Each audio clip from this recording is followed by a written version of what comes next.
Hello, and welcome to the Radical Fabulatorium. Okay, on today's episode, I am chatting with Dan Weller. Dan is a co-founder and guitarist for UK prog metal band SikTh. They're celebrating the 20th anniversary of the release of their second full-length album, Death of a Dead Day. Dan's also an engineer and record producer. You can check out his work and get in touch with him at danwellermusic.com. All right, here we go, my chat with Dan. Enjoy. Do you have the subscription-based Pro Tools, or do you have like the standalone? Yeah, I have, it's on 25 minutes. I have Pro Tools Ultimate, yeah, so it's basically subscription. Yeah. They seem to pump out quite a few updates though, eh? Are the updates useful, or is it just... Do you know what? It's one of these things with Macs, because the operating system changes as well. I'm like a lot of people where it's like, if it's stable and it's working, I don't fuck with it. So I actually need to update. I'm on an earlier version of, couple of years old that I could easily update, but then I don't know, there's certain faffing that you need to do, and I have to run it in Rosetta, so it's kind of I've got a laptop at home that I've just installed all the stuff on, and I'm doing all the most recent everything on there, and I'm using that as almost a litmus test to see which plugins don't work, and then if it all seems to work, then okay, I've got a Mac Studio here, so I'll change it over then. Yeah, the updates are scary, eh? It could be kind of a frightening decision to update. But Pro Tools has got a lot of cool stuff, like it's got Splice embedded in it now, which the one I'm on doesn't, and it doesn't really make massive difference. I use Splice anyway, just on the side, but it's on my laptop, I was like, holy fuck, it's literally within the session. It's really good. So yeah, I mean, it's just, as long as I can, I'd never change anything or update anything mid-job, like if I'm in the middle of mixing something, Yeah. I had some sessions that were years old, and I had them unfinished.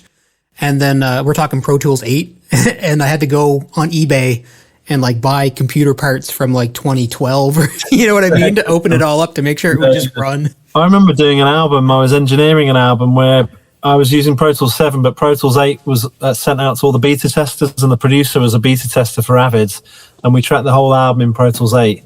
But it was before any of the bug fixes, and it was one of the most nightmarish moments of my life, because every file got corrupted. All the files were allocating to different folders in different... it was like madness. So like, it was really fast. And actually, Pro Tools 8, even when they fixed it all, it's still known as the least stable Pro Tools historically.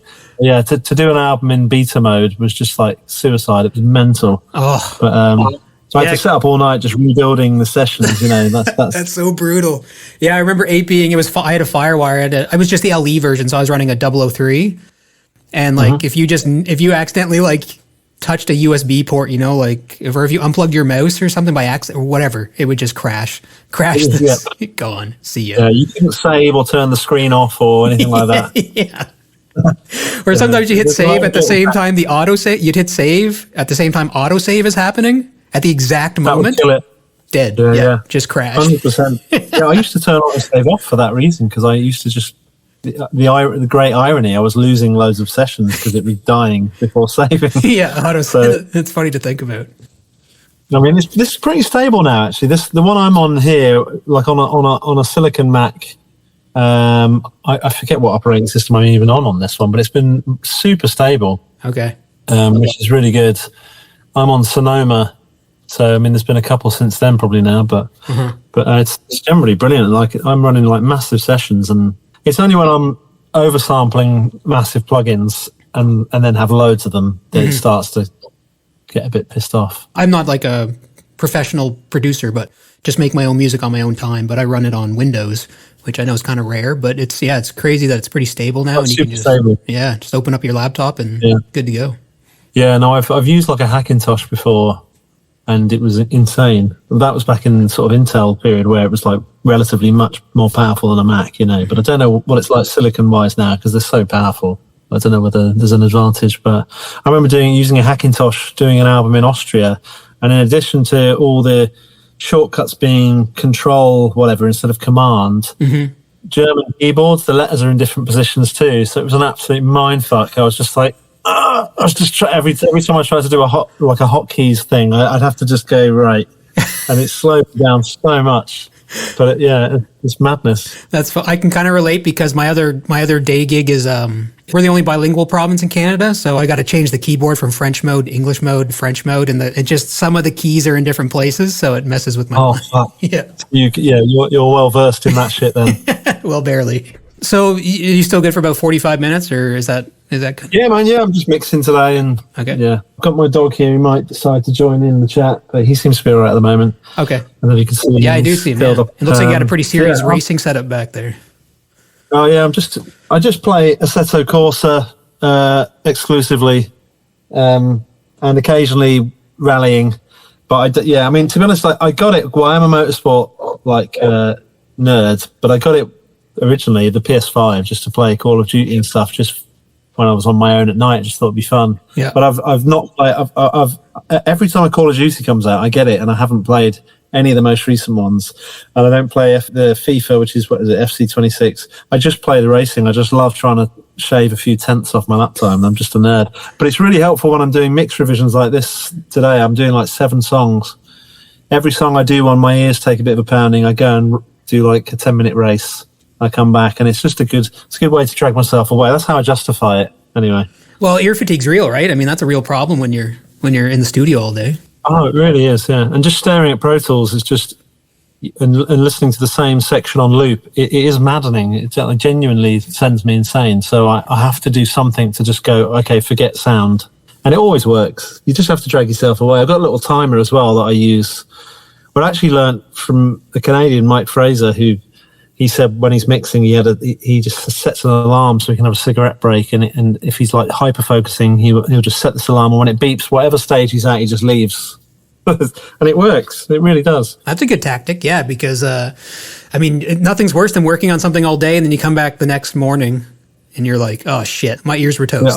Yeah, and then you lose faith in your convictions, and then you start going, oh, I hate myself. And then what could have taken maybe 1.5 days can end up taking 3 or 4 days of just like going back and forth, correcting stuff, Yeah, I'm trying. I've got wise to that as I've gotten older, where I'm just like, I think I'm fucking this up, and I just drag myself away. I just, even if it's like sending me mad, I just know that I'm going to go down a dark road, and all the top ends can disappear. Yeah, exactly. Yeah. Or you end up boosting too much. You keep compensating, so you turn the top end up and up and up and up, and then you come in and it's just too bright, shimmering, and brittle. Yeah, it's one or the other, isn't it? It's very rarely correct. You end up de-essing things too much, and then everything gets relative to the next thing, and then you dull that, and that makes this need to get dull, and before you know it, everything's getting rolled off, and it's like fighting with itself. And really, you just need to go and watch TV at that point. And so I'm just dusting while we chat here. I've got a little. That's what I tend to do when I stop, when I look, and I'm like, "Fuck, there's dust all over everything." Normally, I would do a little bit of like just an intro, like saying, "Hey, thanks for coming on the show." But if you're cool, we can just keep chatting, and I'll include this in the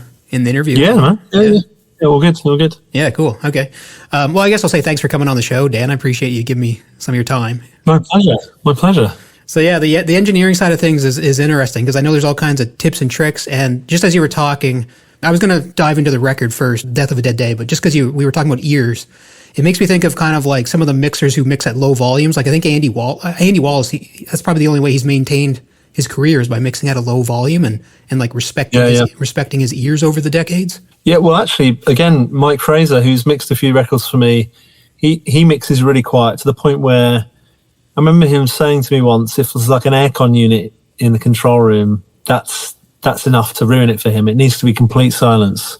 And that is, I mean, there are certain things that you can't actually make a good judgment on when they're quiet. You need to blast it occasionally. But these people who blast it all day, like they're just like, they're giving themselves like a 2-hour window of being able to mix, So I do think there's certain things like vocal levels, certain things, general balance stuff you can often do at a really moderate level, but when you need to really zone in on low end and lock low end, and you do need to crank it a bit just to really get a feel for it. But you can't crank it too much, because if you go too loud, you can bring the room into play or the splay from the desk or whatever it is. And then before you know it, you're making judgments based on it being too loud and it not being representative. So, I mean, monitoring is like the most important thing. Like I've got a set of speakers here that have this kind of weird DSP technology, and they most of the time, if you turn speakers down and you get really quiet, you start to hear the transients really loud and all the guitars and stuff disappear. But it's a bit of an illusion. It's based on how the speakers are configured and just the fact that it's at a low volume.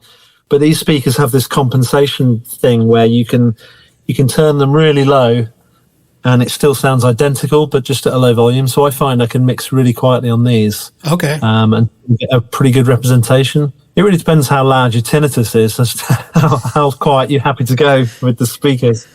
Yeah, as long as you don't have that airplane taking off sound in your ears. Yeah. I thought I learned or read that like literally the eardrums, the frequencies like flatten out the louder it goes, or like there's naturally a scoop when it's quieter. Yeah, there's a bunch of plugins now that incorporate like perception EQ, which is basically, there's some real science shit that I'm not going to pretend to know about, but there's definitely different perceptions at different volumes, but equally, it's all reflective of how people will listen to music. So I think I always, when I start to lose myself in the science of it all, I just think, well, hang on, let's just listen to it on loads of things at loads of different volumes. And if it sounds great, then that's good enough for me. So you just have to kind of remember that most people aren't going to be sat in a really well-treated room listening to this record. They're going to be listening to it on potentially like an Amazon Echo that's set to mono or something, or whatever they're using. So you always have to think about the bigger picture. And one thing actually with mixing, when you go so hard into the specifics of something and try and seek complete perfection, that almost always, if you go too far down that road, you're forgetting the listening experience. And I've had so many times where I've mixed a song or mixed a record, and I've sent the mixes to the band, and I know technically it's the best mix I've ever done. I'm like, oh my God, the low end is completely solid. Wow. How have I managed to get the S's this smooth? What have I done? Okay, don't ask questions. Just save a preset and remember that you found the elixir.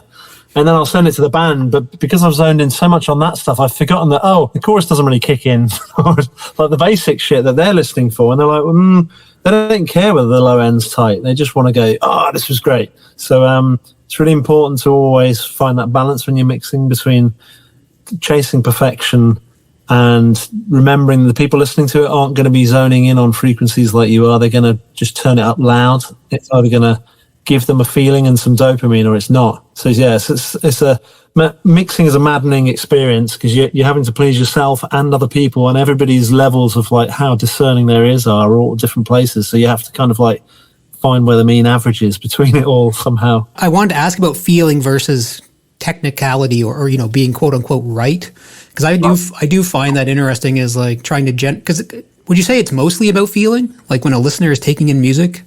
I think it depends on the style of music as well. Just basically like there's so many records that if you were to remove the reverb from the lead vocal, the experience would be a completely different one, and people might not feel it in their soul, whereas the music is kind of exactly the same. Like there's certain things that you can do.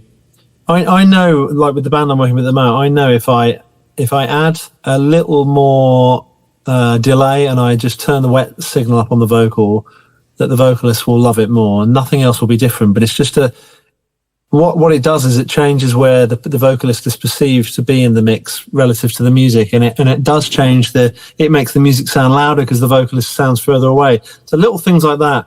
It's where the technicality of something is crucial to find the feeling, and that's the kind of artistry of it. But I think if I was working in sort of lo-fi indie or something, I don't think I'd be adding way too much low end to my records. People would be like, I don't want it to sound this chunky. I want it to be, See, I think in answer to your question, the feeling thing comes down to understanding the client, understanding the music that's at play. If I work with a punk band, I know they're going to want it to sound a certain way, and they don't care if I slave over the S's for 2 hours. They want me to just, they're craving the feeling only, really. They want it to be loud and raucous and have and sound a bit feral. And it would actually be doing them a disservice trying to make it sound like a Zach Savini mix or something. Okay, that actually rolls into kind of a question I wanted to ask about Death of a Dead Day, part of the Friction. And that kind of so I actually was listening online. I didn't realize there was a 10th anniversary version that had included demos. I'm still rocking the original CD back in 2006.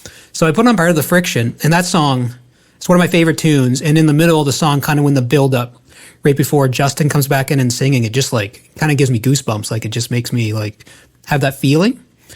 And then Yeah. when I listen to the demo, the structure is relatively the same, but there's something about that buildup that doesn't give me that same feeling. And I thought maybe the kick pattern changed or some subtle little thing wasn't quite the same. And I just thought that was an interesting contrast, that the record gives me that feeling, but something about the mix or something about the demo doesn't give me that feeling. And it just like...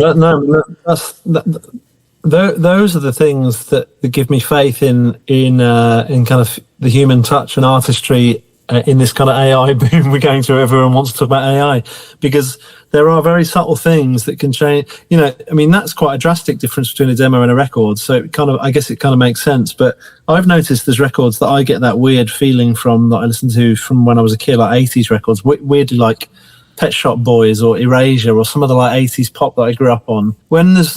Actually, a better example relative to this kind of stuff, the Black Album, like that's the album that I grew up on. That's the album I know better than any other album. I know every last intricacy of that record, but they did a remaster of it. And just the overtones that are there from the original master that suddenly weren't there, the mid-range was different. I get a different feeling from it. I mean, maybe it's because I'm a super nerd with sounds, but like I didn't get the same primal reaction from it because of certain things happening that are so minor. So I do think that's where the artistry comes with this stuff, is understanding the finite moment between it being able to give someone the shivers and it not, I think when it comes to Part of the Friction, like we will have slaved over every last bit of the song. I mean, granted it was 20 years ago, so like there's so many things that we wouldn't do now, I suppose, but that's I suspect like Quincy Jones would have made Thriller differently, and if you think about like a classic album, thank God he didn't, because like it's good how it was, so I think everything has a moment in time and then you just have to walk away from it. But I will say with Death of a Dead Day, we had a bunch of different people mix it and none of us got the feeling and the kick from the music at all until this mix happened. And although this mix was flawed and it had various technical things that maybe, was ripping your ears off a bit, it just had a magic to it where it brought the songs to life. And actually, whenever any of us have tried to remix the songs or gone into the tracking, it becomes clear that the songs don't really work until like the room mics and the overheads are all really fucking loud. Everything's really loud. It's part of the energy of the record. It doesn't necessarily sound good when you mix it in a more contemporary way. The song doesn't have the magic. So it is, but I mean, I love this stuff because that again is, what's the importance of a producer or a songwriter? Well, it's these things. If you can tell the difference between subtle changes that make you feel something or make you not feel something, it means that we are chasing something that's tangible. We know it's there, and it's important to chase. Exactly. And if we can just, I'm going to go a little nerdy. I hope that's okay. Just because I've had these questions about the record in my brain for 20 years. Like when you listen to In This Light, it sounds like the drums are like, or at least the kick drum sounds like it's less triggered or maybe not triggered at all, just in that one song. But then the rest of the two is kind of like there's probably a sample or a trigger going on. Is that? Do you know if that's true? I didn't mix the record, so in the end, I don't know what Matt, who mixed it, put in, but I would say that some songs. I mean, that song is so different to the rest of the record that it demands a different approach, and it doesn't need to be, when you've got a thrash beat like in Bland Street Bloom or in Flogging the Horses or another Sinking Ship, you need the on beat to be defined very clearly. So it's often important that the kick trigger is a little more defined than something like In This Light where it's kind of a slow moving thing and it's not being glued together by the kick as much. So that In This Light actually is a different bass amp to the rest of the record because the bass amp blew up just before we recorded that. So that in itself means you have to shape the kick drum differently to sit with the bass guitar. So it's probably a bit of both. Interesting. Okay, the bass amp blew up. So, and that's back before plugins, right? Like amp sims. So you had to chase down another amp or just use what was in the room? Yeah.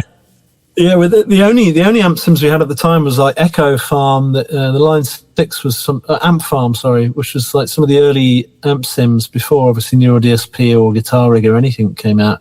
So we weren't using them. We were just using Bogner Uberschall amps, and Randall amps and Marshall cabs, and the bass was I think he used an SVT3 on the whole record, but then on In This Light he used an SVT Classic, both through 8x10s. Yeah, I mean, I don't know why I remember that, because I've made so many records and I don't have a fucking clue what I recorded on any of them, but I just remember that because it's such a formative studio experience. I remember that being like oh shit, the bass sound's gone. Like it was an issue. Yeah. But yeah, I mean, luckily we'd left sort of In This Light till last, because it was almost like the token sort of more chill song. It's like Peep Show on the first album. Everybody sort of left their bits on that till the end. You know, it's like everyone thought, this will be the easy one, we'll do that last. So in a way, it was all right. It didn't need the same bass sound as the rest of the record. Mm-hmm. In This Light, I feel like that song doesn't get enough credit, and I know everyone kind of focuses, at least in my circle or my world, everyone kind of focuses in on the chaotic 6th tunes, but those chill, like spatial tunes and just kind of like the slightly pulled back energy wise, they're like beautiful tunes, and they kind of stick out more to me than some of the chaos. Oh, thanks. Yeah, I mean, that and Peep Show are both songs that I kind of did on the side with Justin, because we had more of a leaning towards poppier stuff. And, you know, on the first album, Peep Show was called Pop Song. That was its working title. And then on Death of a Dead Day, In This Light was called Evil Waltz, because it was in 3. And I remember, I don't think anyone liked it that much. People didn't really like Peep Show that much either, but we pushed for it. And in the end, once Dan Ford's able to put his stamp on it and make it a little more progressive and not just sound like my shit demos, where I would have had like General MIDI at the time, it starts to take shape. But yeah, I mean, really, like In This Light is kind of it's not like a real group effort kind of song, in the same way that Peep Show was, and it's kind of like they came in at the end and then sort of made it what it was and made it much better than the demo. But yeah, I love those songs, and I think if we do another album, there'll be another Justin singing the song. I'm sure. Yeah, that's cool. Yeah, that's interesting, because I don't get the sense that it's like out of place or different process. Like those songs fit in really well with the record. You know, I don't think, you just assume they're written in the same way. Yeah, no, Peep Show was really.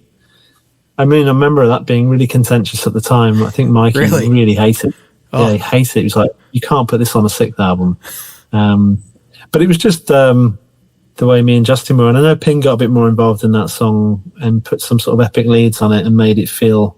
And, because there was a lot of little harmonies and little weird widdly bits in between the riffs, it kind of made it sickly, so it kind of made sense. But I remember Mikey hated that song. I don't know if he even likes it now. I'd have to ask him. But for him now, Peep Show is just a great moment for him to go and have a rest on stage. Yeah, take a break, have a glass of water. Well, yeah, the vocals are so like the vocal. I wanted to ask about that too. Is like the dual vocal thing, of course, is interesting. And there's a couple bands doing that back around that same time. But like, there's no denying the interesting vocal approach that Mikey has, combined with Justin's like beautiful singing. Did you ever get any pushback from that kind of like strange? I mean that in a good way. A unique kind of blending of the two. Oh yeah, I mean, Mike and Justin will tell you themselves. There's for every person that loves what they do, there's a lot of people who, find it quite fatiguing. Because SikTh is, it's not lounge jazz, is it? It's like, if you're going to hate it, you're going to really hate it, because it's like unrelentingly brutal and just, it doesn't wait for you to be ready. It just goes at you. So, but for me and Mikey, when we first met, me and Pin went to school together. When we first met Mikey, it was always, let's do 2 vocals. We just thought it was our thing. So we've always just wanted to allow it to be both extremes. And actually, there weren't that many bands doing like screaming and really melodic stuff in the same way that we do. It was sort of preceding a lot of the metalcore stuff that was starting to come out and doing it. But it felt a lot more alien when we started doing it than it does now. You often hear 2 singers on a band, and it doesn't seem quite as weird, does it? Well, I was never a huge fan of the 2-singer thing until like I guess I'm kind of drawn to the unique kind of strange music. That's kind of like where I where I flow through. So maybe that's why SikTh drew my attention. But really, like hearing SikTh for the first time is one of the few recordings I've heard and loved right away. Like usually I have to warm up to an album. Usually it takes me a little while to like an album. But with SikTh, it was like instantaneous. It was like, what is happening here? This is crazy. I better tell all my friends. Yeah, it's funny. Like a lot of people I know that get into SikTh, like I think, I can speak as a music fan myself. When you stumble on something that you really connect with and you feel like it's speaking to you personally, you're like, this is for me. It's a special type of connection that you can't really compare it to. And like when I hear people having like an immediate connection to it, it brings me a lot of happiness because, you know, we worked really hard on making those songs. We went to, you know, I mean, granted, we're not like, you know, in the army or brain surgeons, so it's not like a heroic crusade. But like at the time, there were easier routes to making an album than the one we took. It was like, and we also didn't really get on that well as people, so we were all kind of like arguing through every riff, and like there wasn't really. I mean, I'm probably doing us a disservice, but yeah, we weren't. Diplomacy wasn't really a thing. It was just kind of like loads of friction and ideas bouncing off each other and lots of disagreements and kind of button pressing of each other. But one thing was always there, which was kind of a collective quality control, which is like we all knew when it was good enough. It's like, oh, this is great now. And I think a lot of the friction was because we all cared deeply about making it really, really great. And we weren't, if one of us was like, well, no, this isn't good enough, we couldn't just go, fuck it. Someone would have to say, no, I don't like that, or if it's shit, you know. And then and when you're that age, you take things personally. So we'd all be kind of like rubbing each other up the wrong way. But it was, in hindsight, because we had set an extremely high standard for ourselves and we weren't really willing to go beneath that. So we'd always be working super late. We'd not be having enough sleep because we really cared, you know, and I feel proud of that. Because I work with loads of bands now who are all like chummy and sleep in the same bed and everyone's happy. But, you know, their style of music doesn't demand that level of kind of like caring about every note, you know. We just really cared with Death of a Dead Day, you know. This is a little bit of an aside, but just because you mentioned like the button pushing and kind of people calling out when something's not good enough. And then earlier you mentioned the Black Album. And like I can clearly remember watching the making of for the first time, and they were explaining, Kirk Hammett was talking about when he recorded the solo for The Unforgiven. Oh yeah. And he comes in with like the really complicated solo, and they're like, that's shit. And then he just gets pissed off and does like, or they make it seem like he does a one take, and that's the solo you hear on the record. Yeah. And I remember every time, brutal, right? Bob Rock, yeah. So, but whenever I hear that solo, it gives me, knowing that story gives me goosebumps about it a little bit. Like, oh yeah, that's the first, well, one of the only Metallica solos I learned, actually, because, yeah, I remember Kirk Hammett saying it was his favourite ever solo. And it is beautiful. Yeah. I mean, that year and a half in the life of Metallica VHS is what I watched it on because I'm old as fuck. That was what got me into everything. I wanted to be in a band. I wanted to be a producer. Just watching them make the Black Album was the single most inspiring thing. Because, yeah, and like you say, Bob Rock was clearly a bit of a narcissistic nightmare and kind of knew how to press the buttons quite hard. And Lars is Lars, obviously. And, you know, and also they were doing drums at 4 a.m. So like that is a recipe for just hatred, like, because everyone's so tired. So to think you can go through that. And I remember, you know, various interviews where they said after they finished the Black Album, Lars swore he'd never speak to Bob Rock again. Like he hated him, you know. But, you know, when you come away from it, look at what they created together, you know. Sometimes it's not supposed to be easy making albums. It's supposed to be a bit of a... And, you know, people who are creative, who have real drive and ambition, they're often along with that comes a lot of other issues, you know. Mm-hmm. Kind of whether it be impatience or like impulsiveness or just short-tempered or an inability to go to bed at night because they're up writing riffs. All of these things thrown in the melting pot create a bit of stress when you're trying to all get your own ideas to the table. So it makes perfect sense, really. You know, there's loads of bands that historically didn't get on, you know, that made amazing music. You know, Angel Dust, Faith No More, like, they weren't getting on. Guns N' Roses wouldn't even travel with Axl Rose. Uh-huh. But, you know, I mean, I'm sure there's many more examples at a lower level like us, but Well, Rumors by Fleetwood Mac, that's a good example. Exactly, yeah. Yeah. I mean, ABBA. None of them had a problem writing songs. So it's definitely a thing. And it's, I don't have any regrets when I look back on SikTh and the way we all kind of used to sort of, we liked each other, but we also hated each other, and we all kind of knew that. And we would never choose to go to the pub together. Like the second we got out of that room, I'd be like, oh, thank God I don't have to be with them again. Like that's how, I can speak for myself, that's how I was. Mm-hmm. I used to work with SikTh because we were the right people to work together, and I really cared about them as people, but as soon as I could get away from them, the better. It was really, that's the truth. And I could say that to their face, they know that, and I'm sure they say the same about me. You know, it's made for like intense energy. It's like a coworker relationship a little bit. You might like your coworkers if you're working some mundane job or something, but you might also be like, I got to get away from these people.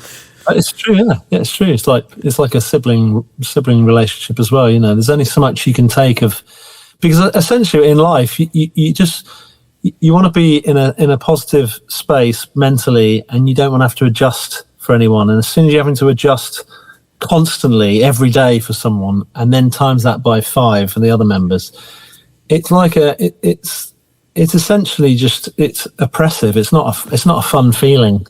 But you feel like you're compelled to do it because it matters so much. So you're almost like doing this thing that your body's going, oh, why am I in the room with these people? But I must be here. And it's a strange feeling. But that most bands will be able to relate to that, because there is this sense of like, even though relatively, you know, when you look at the world's troubles and the people suffering, etc., no one really gives a fuck whether SikTh made a progressive metal album or not. It doesn't matter. But when you're in the moment yourself, when you're in your early 20s, it seems more important than world peace. You really care that much. You don't give a shit about anyone else. You're completely wrapped up in your own shit, and you're just selfishly pursuing something that's in your head that no one else understands. They just don't get it. It's way too important for these people, you know. And that's you convince yourself of that when you're doing that. So it's funny. I don't know whether you need that fire and that kind of blinkeredness to make really great music. I don't know whether that's why a lot of bands, when they get older, start to suck because they don't maybe care enough. I don't know. And that's one thing that scares me about writing SikTh going forward. I'm like, I've got my head screwed on a bit better than I did then. I don't know if that's actually a good thing.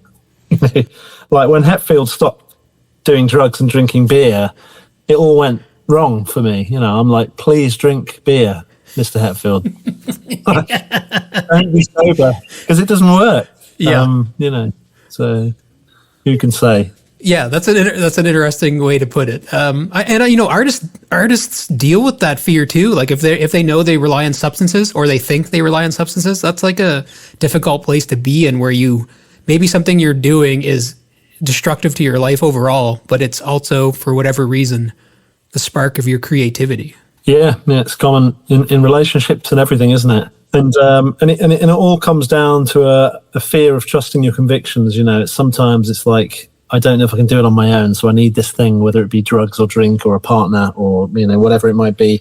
But sometimes rolling the dice and just, you know, I mean, I whenever I think about writing SikTh again, I'm like, I've got to go back to the old ways of doing it. I have to, because that's going to be the only way to unlock it. I'm almost scared to not do that, but it would probably be the case that I could still write in whichever guise now. It's just that I've convinced myself that I need to go back to my parents' house and stay there and work in the same room that I used to write all my riffs in, because that's where like there's like dormant kind of creativity. So that's probably the only crutch I'm going to lean on. I don't thankfully do any drugs. So, but yeah, definitely in my head, that's the one thing that I think, I don't know if I can do this if I don't do it the old school way. I need to go and sit with Pin in our old hometown and have my mum cook us dinner and just write riffs. That's how it worked then. So we might as well do that again, and we'll see how that works. That's a good idea, you know, because a lot of folks, when they hang out with their parents for extended periods of time, kind of regress to like being 18 again, and your parents like, are you okay? Do you need anything? You know, it kind of put you back in that space. Mum. Yeah, no, I suspect that is what will happen. It's like when you go to see your family at Christmas, everybody starts to squabble over things they gave a shit about 30 years ago. Yeah. And it's probably the same. There is probably some primal creativity there. Yeah. And I'm really interested in that kind of stuff. I want to tap into old me, because that is where the kind of anarchic riffs come from. where I'm not thinking it through. So yeah, I haven't told my mum this yet, but there will be a sort of a stack turning up in the living room again. So I have to go away from all the neural DSP and just turn it up really loud. So yeah, do you find, so with the amp sims, I know we're jumping around between SikTh and producing, but I just can't help myself ask these questions. No, it's okay. I'm probably, when I start talking, I jump between a billion subjects, so it's all good, man. It's more fun that way anyway. Yeah, so amp, like, do you find in the studio there's going to be younger folks that haven't been around, triple Rex or dual Rex or like diesel amps or whatever, so because they grew up with sims or they grew up with plugins. So have you ran into that in the studio, like having to coach or guide or teach someone how to use the amp? Oh, loads. Yeah. It's really funny, actually.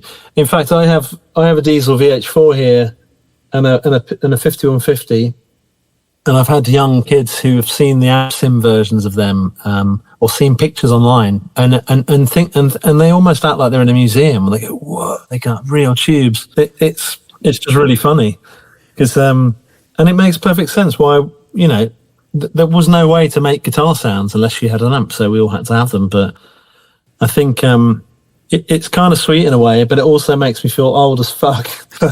But I kind of try and, because I use lots of amp sims on records I make, and I have like a reactive load box, so I use the heads into IRs.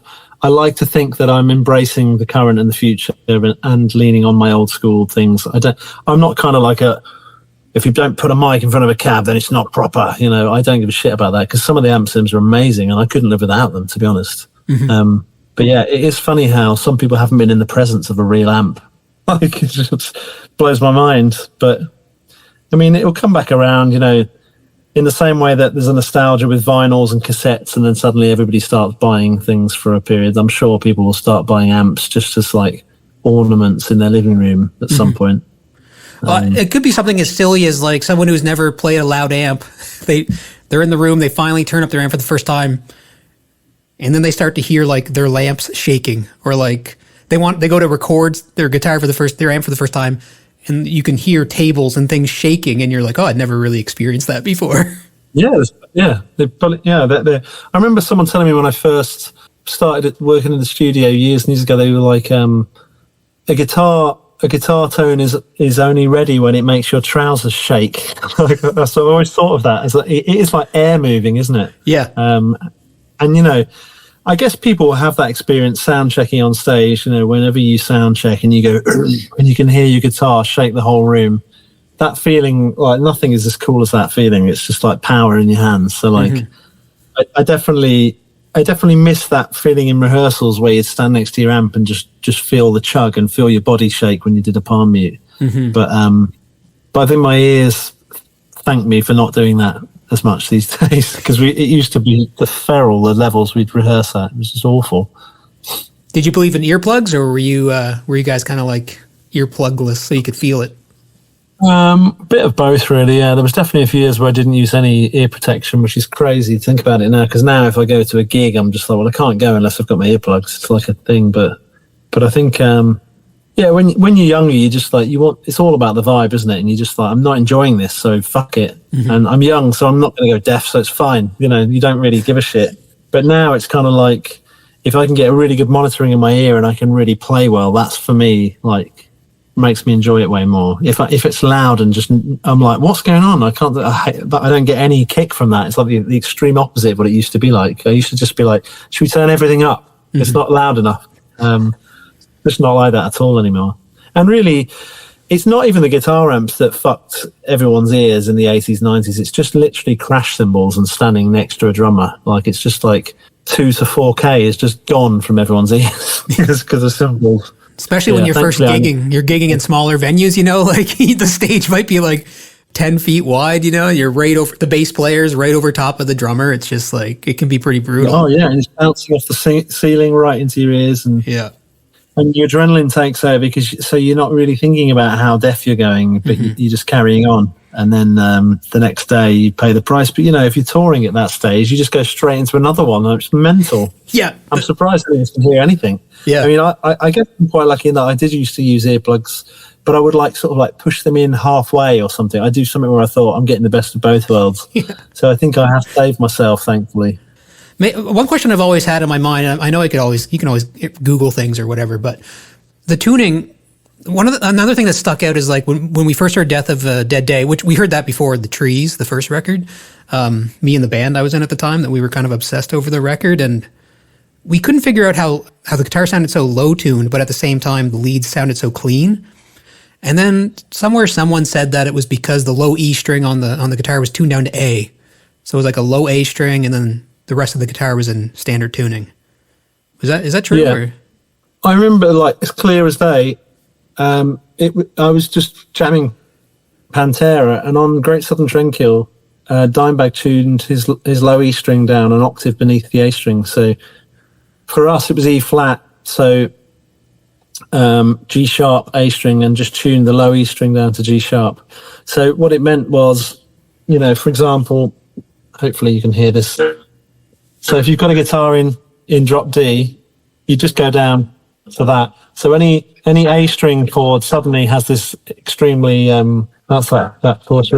And so basically anything that you could play on the A string suddenly sounded chunky and evil. So I was playing Sandblast the Skin off that Pantera, and I was like, I might write some riffs in this. And that's when I started writing Bland Street and Summer Rain and things.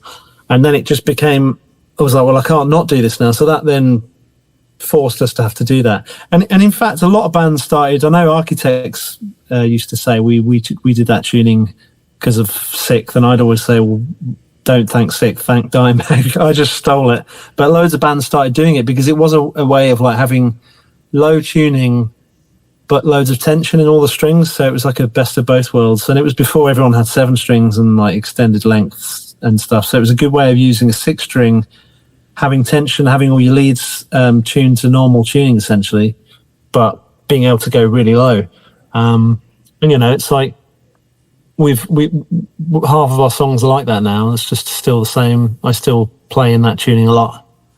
Yeah. Okay. Thanks for confirming that. I didn't know Dimebag did that actually.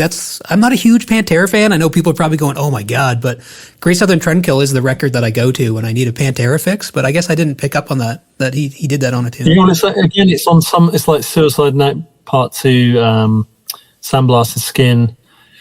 There's a few songs where that's the tuning, yeah. And I'd never heard it before. But once you start playing with it, it's very inspiring. It's fun. And I think I just had a couple of nights of writing riffs, and I was like, fuck off. These riffs are all really good. So I guess we're stuck with this tuning now. Does that mean the first record doesn't have that tuning? That was before you discovered it? At all. I've never tried it. Yeah. It was just purely when I was writing riffs for, like part of the Friction is that tuning, Bland Street, Sanguine, Seas, Summer Rain, what else?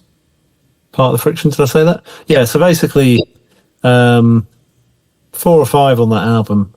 And then the rest are in the same tuning as The Trees, apart from Flogging the Horses, which is just the E string tuned up. So it's like standard tuning, but half a step down. So there's only ever 3 tunings really with SikTh. But the guitar itself is always the same. It's just the low strings getting moved around. Okay. Wow, that's cool. Flogging the Horses is cool too when you compare that to the demo. Like that changed. Out of the 3 demos that's on the 10th anniversary release, I would say that one probably got the most changes. Yeah, do you know what it was? I think the idea of the song formed and we were jamming it in the room, but the riffs weren't really that interesting. So I remember sort of reverse engineering the song and just thinking, again, I remember it was at my parents' house and just trying to make all the riffs a lot more unique and intricate around the framework of that demo. And, I can't remember what I was listening to at the time. It was probably Slayer or something because it's all very diminished and thrashy. But yeah, it was like reverse engineering the song and ripping the riffs apart and making them unique.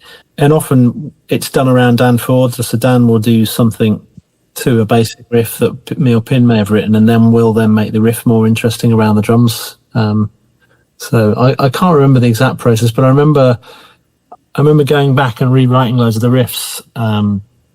For the very first, obviously we're on an audio podcasts here, and I'm not good. But the first riff, that thing was the first thing I wrote for that song. Obviously, this is in G sharp, but that always set the bar for the song. Like it had a sort of a franticness to it, and I think that stayed in the original and the final version. Yeah, it's definitely frantic.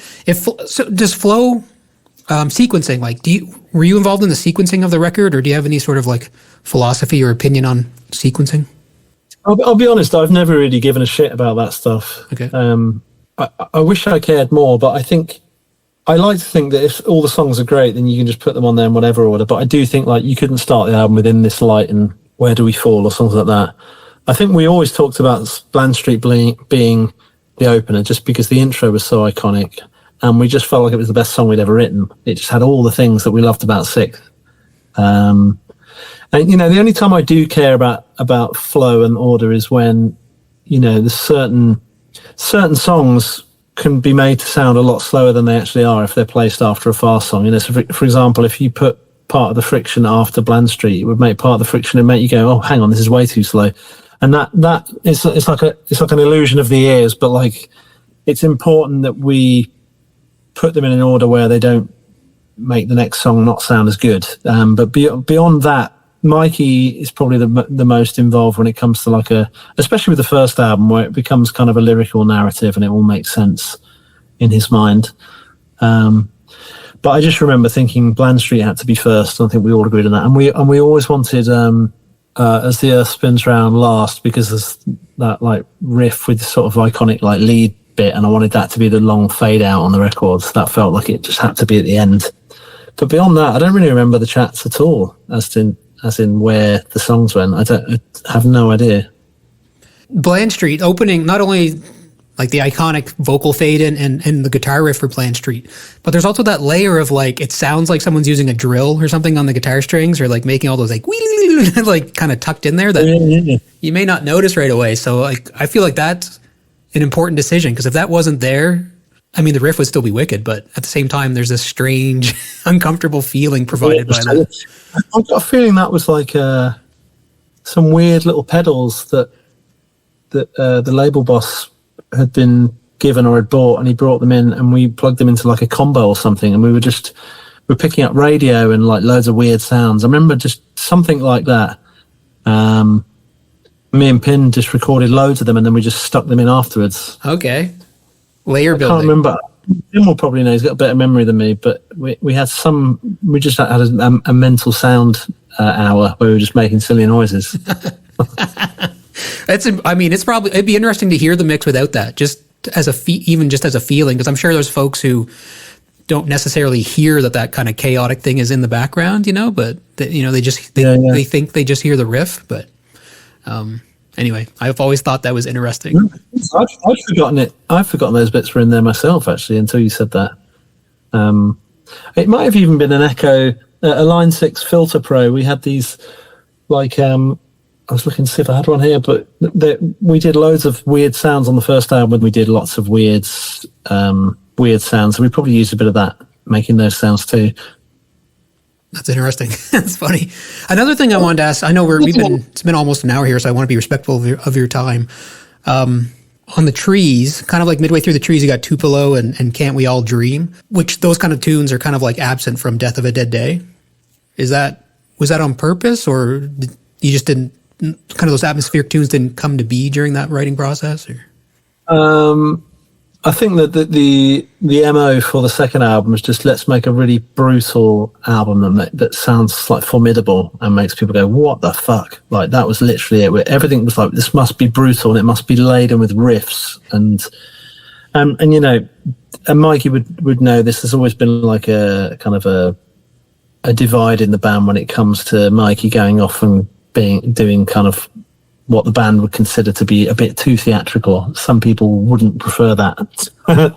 Whereas I've always kind of been in between. I'm like, I like Mikey's poems and like them being all over the albums. But I think Can't We All Dream, it just went into the realms of maybe, are you going to regret this in a few years when you're repeating Can't We All Dream a million times? So I think that would never have stood on the next album. And Tupelo was a Nick Cave cover, and Mikey was really into Nick Cave and really wanted us to do it. So we kind of like, yeah, that'd be fun.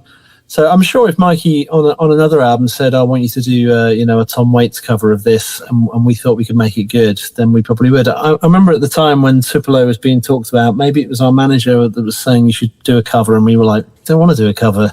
But we talked about doing a Primus song, and we talked about a few different things, but Nick Cave's the one that ended up coming out. But I think I'd have nothing against it. And actually, I kind of like it adds to the weirdness of the first album, because it's got this like excursion, and I've got my piano songs, and the whole thing feels a bit weird.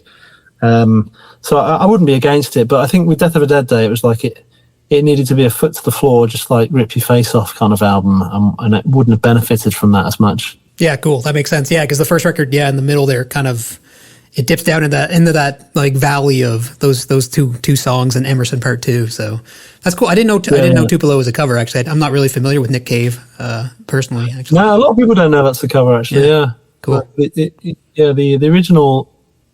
We tried to do it justice. It's it's really cool. I mean, I haven't heard Tupelo our version for years, so I can't even remember what we did, to be honest. But it was fairly reminiscent of the original. Okay.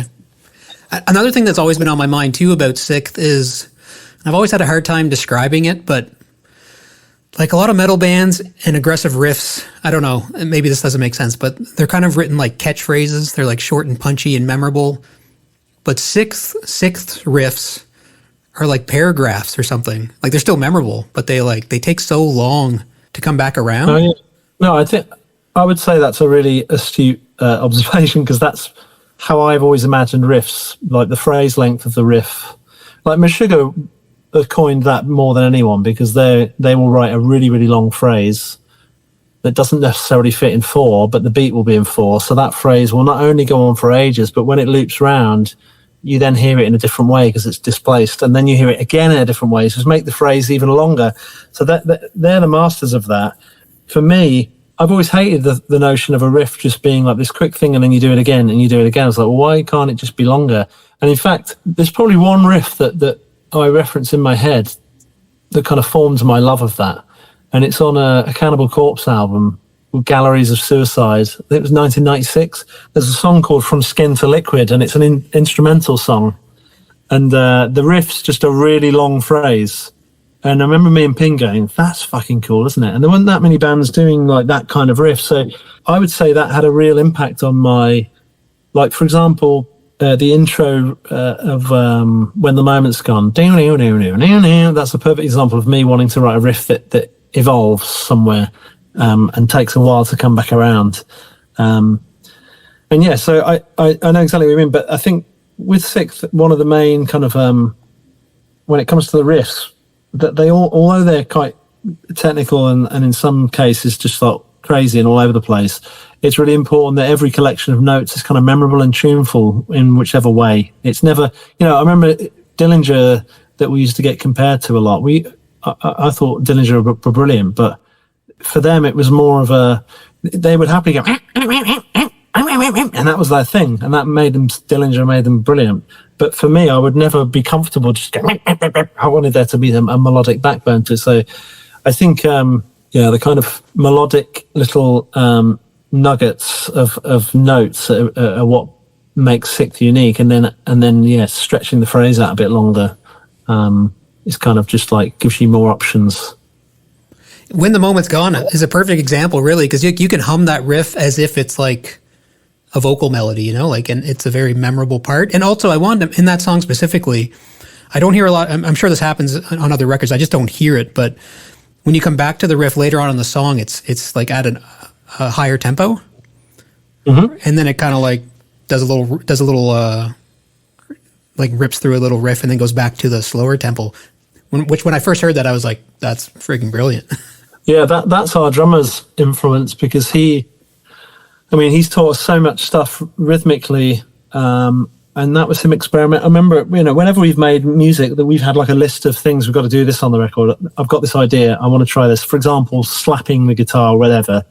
And one of on his list was metric modulation, which is just a rhythmic technique for mathematically speeding up. So instead of just like everyone in the rehearsal room looking at each other, speeding up and then slowing down like you would, it's basically dividing based on the tempo. It's dividing things into eighth notes, triplets, and then defining new tempos because of that. So he was like, wouldn't it be cool if we did a song where we just took the riff and mathematically made it faster so it sounded completely natural, like we didn't have to fake it. The click would stay the same, or essentially it's the same. And then we were like, well, if we're going to do that, we should slow it back down again as well. That'd be cool. So he taught us the maths of it. He's like, we need to do this. And you'll notice the transition into the middle section essentially takes the song into a different tempo, which enables us to get to the intro riff faster. And then all you need to do is just find a method of getting that down, whether it be using triplets or just whatever the division is. You can then know exactly what the tempo will be. So we've done that a few times. That happens in Bland Street Bloom as well. So it's essentially metric modulation, and it's like a nerdy way of speeding up and slowing down. Okay, but the click track stays at the same tempo? Well, essentially, the accents would change, and then those accents become the main thing you're listening to. So if that was your click, for example, and you had triplets going, that's metric modulation. So you've basically used a division to define a new eighth note. And obviously, if you were breaking things into fives, you could do the same with that, and then just suddenly change the bar length, and that becomes a new tempo. So it's kind of a boundless way of. Well, it isn't boundless actually. It has some restrictions, which is why it's cool, because it means that you don't have to suddenly all be on looking at each other. You essentially ease into a new tempo by dividing a previous tempo into something, so you can know exactly where it's going to land. So I don't know why it doesn't get used as much. I mean, I'm sure it does now. There's bands like Animals as Leaders and Polyphia who are probably doing it fucking constantly, but back then people weren't really doing it that much, and quite frankly we wouldn't have done it unless Dan Ford had told us about it. So that is very much down to him. That interesting. Yeah, because do it based off feel it can be jarring, right? Like if you don't make the tempo change, if there's no guiding force, it could be a jarring tempo change. But that division idea, that's interesting. Yeah, metric modulation. And once you know it and you understand it, it's like, oh, this is cool. And it teaches you a lot about riff writing. And, one thing that's really important with the writing process of SikTh is that Dan Ford, he would be the first to admit, he's not always as into or interested in the note choices when it comes to a riff, when it comes to learning it. If I used to sing him a riff and go, the riff goes like this, he'd be like, stop, just draw it for me. Draw me the rhythms. Tell me where the snare's landing. Tell me where the on beats are, and I'll craft a beat around it based on its rhythmic elements. So, if ever there was a riff that was brought to the table, I would never just record it and play it to Lord. I would draw it down in a way that he liked, which was kind of these like four finger technique, as it were. So you'd sort of go da da da da da da da, and I just draw it out, and suddenly, before you know it, he could write a beat and play a beat to a riff that Neil Pinn had written, and he'd never even heard the riff, and you'd go in the rehearsal room and play it, and it would be perfect, and be like, oh my god, it sounds amazing. So it was kind of in that era before programming drums, where you were kind of just like tapping your chest. And for him, so because of that, when we're playing SikTh songs, or I can speak for myself, when I'm playing a SikTh song, it's not like just a collection of riffs. In my head, it's just I'm seeing like a grid. I'm seeing the pattern of everything and understanding why it makes sense, and understanding why this bit over here relates to this bit here. And we don't just make up new motif rhythms. If there's one we can steal from elsewhere in the song, we'll recycle it. So there's kind of a formula to it. And like that formula then informs the way that we write the songs. We would collate all of our riffs into tempo orders. We would collate them into tuning orders. And then Dan Ford would say, for example, I want to do thrash beats at 212 BPM because that's where I can do constant 16ths with my feet comfortably. I can do single stroke rolls with my hands comfortably. So let's set that as our thrash tempo. Write loads of riffs at that tempo. Just write loads. So I'd write a load in G sharp and then a load in C sharp. And then a lot of the riffs wouldn't relate to each other at all, but then all we'd do is we'd steal a bit from this riff stick it in that riff, steal a bit from that riff, stick it in that riff, and then it sounds like they've organically grown together. And because they were always set in certain tempos, they would then go into a song. So like Dan Ford's way of understanding rhythm and making it all about the sort of foundations of the riff before the notes even get to the table essentially formed our way of writing SikTh songs. It meant you could extract the DNA from a riff and then recycle it throughout the song and then scatter different notes around.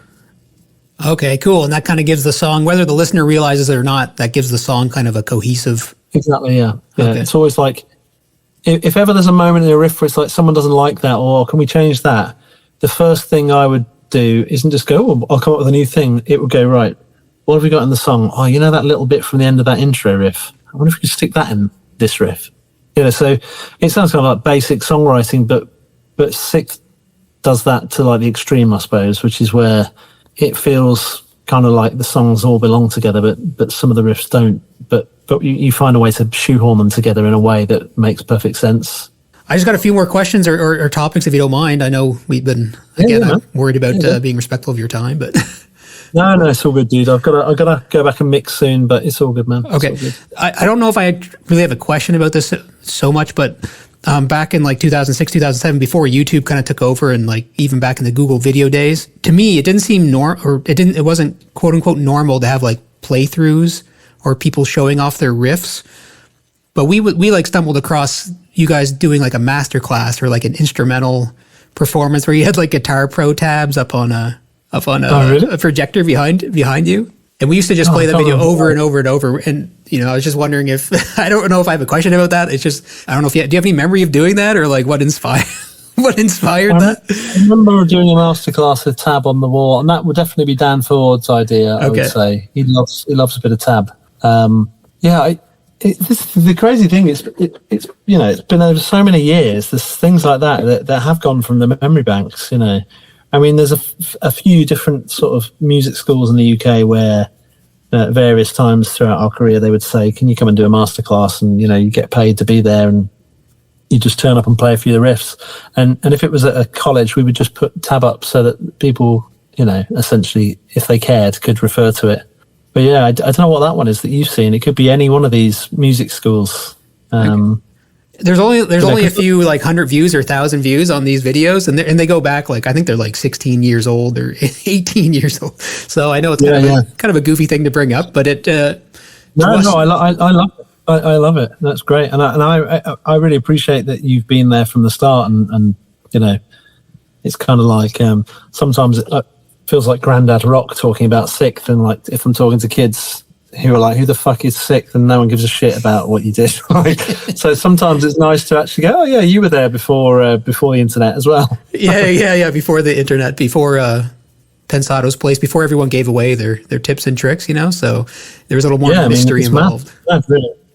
Yeah, I mean, if we were savvy and like opportunistic, what I should have done is set up a YouTube page for SikTh in the sort of dawning of Gent, where everyone was name dropping Gent and SikTh together, and done what Periphery have done, which is like be very savvy and capitalize on they're a different age bracket essentially, and there was a whole dormant audience there that to be capitalized on that SikTh could have easily capitalized upon if we'd have given a shit. But the kind of the beauty of SikTh is that we're not like that. We're like, if there's opportunities to make us bigger in the past, we've often done the opposite thing because we're like, well, we don't want to do that. Mm-hmm. So I kind of like that about us. We're not desperate for attention. We're not desperate for views and likes. I mean, things these days are different in that if we put a video out, we kind of need to care about that stuff now. But really, all we care about is do our riffs suck and do people like listening to it still? That's for me is like that is all I care about, because I mean, if you look at our monthly listeners on Spotify or anything like that, there'll be far less on there than bands that are far smaller than SikTh. But it's just like the common barometers these days of how popular a band is, they don't really matter to us. Like, all I care about is, but that song's really good, isn't it? that's the way our minds work for some reason. Well, so we haven't exploited it like we should have done. In a purity sense, that's kind of that's really kind of the artistic endeavor for, it's kind of the goal for a lot of artists, is to not give a shit what people think about their art, Yeah, no, it's true. And I always say to a lot of bands I work with, you know, and it's a bit of a sort of a naff reference, but I always say, do you think Tom York cared whether you liked Kid A or not? He really didn't give a fuck. Like, and that true artistry is like that. I think, like, where you're like, well, I like it, and I'm confident that you'll probably like it. And if you don't, it sucks to be you, because this is really good. Yeah. It's my favorite. It's my favorite Radiohead record, actually. Just as a side note. That's the thing. After OK Computer, like, there'll be many people at record labels going, no, what are you doing? What are you doing? Stop. And he was like, fuck you, I'll do what I want. Yeah. And like that is true artistry. And I do think in this, like, you know, the tedious subject of AI, I do think there'll be many manifestations of what, you know, the future looks like, because it always has been. But one of the good ones will be, shit, I need to like create and be a maverick now, because I need to make music that AI isn't profiling. Like, it needs to be completely new. Yeah. So, and I do think there'll be something wacky as fuck that becomes like the norm. But of course, AI will then recreate and make money for loads of other people, but then someone will have to do it again. And so I do think there'll be some really good, thought-provoking music to be made, hopefully. Oh, I think you're right. No, yeah, it's all. I think it's inevitable, really. So I would say. So we didn't even. I'll mention this in the intro to the episode, of course. But 20th anniversary, Death of a Dead Day. You got 2 shows coming up. So the first one's on February 26th in Manchester, then 28th in London. And I highly recommend everyone listen to the record. It's still. It's like a timeless record, in my opinion. Like, it still sounds fresh, and that's a pretty big accomplishment for a record that came out in 2006. I think people will be surprised to hear it came out in 2006 if you put on that record and didn't tell anyone about it. Like, oh, thank you. But, yeah, I mean, I guess it's not for me to say, but I like to think that the riffs still stand up. Oh, thanks a lot for coming on the show, Dan. I really appreciate you giving me some of your time. It was pretty exciting to get to chat with you. So, I really appreciate it. Dude. You too, man. It's been nice to chat the breeze with fellow music friends. So no, it's always a pleasure. And you know, I know coming over to the North America is a big task, but maybe if you guys ever hop the pond again, we'll be able to check you out live. Yeah, we need to come to Canada. I know when we played New York, the one time we played in New York, that was where all our Canadian fans turned up. You know, I remember that, one of the closest one. But and I think we did Minneapolis, but I guess, you know, the East Coast of Canada, New York's the best bet, isn't it? Yeah, I had a buddy drive down to your Minneapolis show. He drove probably 12 hours or more to get there, I think. But holy fuck. Don't cross the border and go to Minneapolis these days, mate. You'll be in trouble. Yeah, won't be going there anytime soon. But, you know, come to Canada. Well, yeah. Again, thanks a lot. I'll let you get back to your mixing. I know we kind of went over the time. I really appreciate it. No, you're good, man. You're good. Well, good to meet you, dude. And just let me know when this is going up, and I'll share it from the SikTh socials and send me all the tagging information and whatnot. Awesome, and have a couple great shows next week. I wish I could be there, but obviously it's it'd be a bit of a journey. But it's a bit of a set. I've still got to rehearse it, actually. I was waiting to pick my guitar, but I haven't rehearsed yet. So the band have been rehearsing, so I'm going to be catching up. Yeah, so we'll see how that goes. Muscle memory kicks in. So yeah, right back to your you'll be right back in your parents in your bedroom back home. Yeah, exactly that. Awesome. Thanks a lot, dude. I really appreciate it. Have a great day. Yeah, you too.